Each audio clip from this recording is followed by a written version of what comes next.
Hi guys, in this video we're gonna do some quick cupcake toppers and a matching cake of little bugs and ladybugs. Now I'm gonna use my little foam domes. Those of you that have seen lots of my cupcake videos will see I like to use these domes quite a bit. So I've cut out a circle of whatever colour fondant you like. On this one I've picked pink and I'm just gently pressing it around my dome. And I'm using the pointy end of my tool, but you don't have to use a tool, you can use like the back of a knife. As long as it's not too sharp that it cuts your fondant. And you see we've drawn a line. It's quite off to one side. And then we're going to divide the bigger bit in half with the line.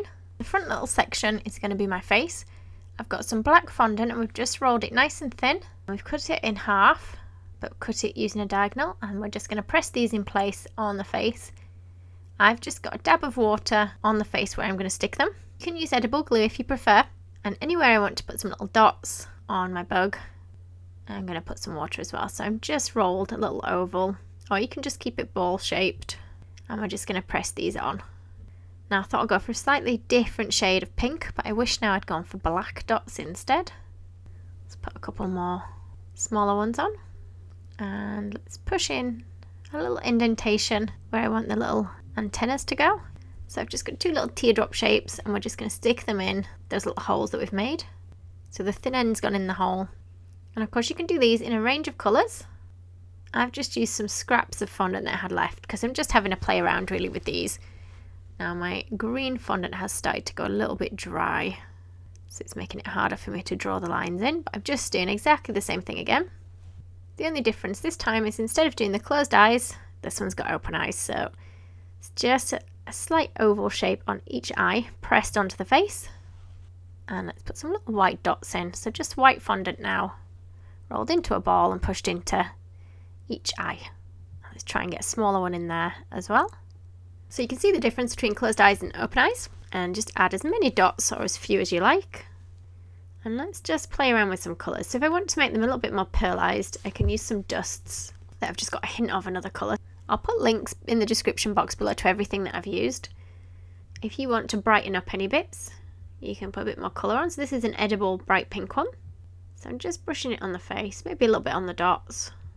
And if you don't like this bit, you don't have to add it. You can just leave them in the colours of the fondant. You don't have to change them if you don't want to. Because I'm just having a play around. It's just really for me to see what they look like if I start adding other colours. So this one's more of a burgundy colour. It's probably a bit deep in colour. I should have left it with just the pink. But it's on there now, so it's staying on. So these powders are just edible food colours. And you can see you can play around with the designs a little bit. So on this one, instead of putting dots, I just drew lines across the top of his sort of wings. And play around with dusting them with different colours. If you want them to have a bit of a shine, you can give them a spray with a glaze spray. Just make sure it is an edible glaze that you're using. You see, it just gives them a nice little shine. I just put kitchen roll down because it does mark the work surface, does the edible shine. Now, if you want to play around a little bit more, you could have a go with a ladybird. So this time I've just done exactly the same, but I've cut out an extra piece of black for the front of the face. And I've used a plunger cutter, so just a little cutter that's circle shaped rather than rolling the dots by hand for the back. I'm going to leave this one without any dusting, I think. And if you wanted to make a cake to match, and I apologise that I haven't shown you the cake. It's just a dome-shaped cake. And I'll put links to a dome-shaped cake tin so you've got it in the description box below. And all I'm going to do is just put my icing over the top and smooth it down. Just smoothing it lightly with my hands. Just trim off any extra around the bottom. And just the same as we did with the cupcakes, you're going to divide it up the middle with a line. I think I've gone slightly off centre. And then we're just going to mark where we want the little face to be. So this one's a ladybird or ladybug. So let's try and make a matching curve in black fondant. Just going to push this onto the edge now. Because my fondant's very soft, it doesn't really need anything to stick it on with. But if it's not sticking, you can just put a little bit of water underneath there to hold it in place. Let's trim off the extra bit at the bottom. And let's cut out some dots for its back. Let's do 3 each side. And just slightly bigger little antennas on this one than we did on the cupcakes. All just in fondant, and I've just got a pre-dyed black fondant because it is a bit of a pain trying to mix white fondant with food colour to make black. So we're just sticking an oval on either side for the eye. I'll just try and lift that up to show you. And again, just the white dots in the eyes just to finish him off. There we go. So it just wants to go on a little cake board.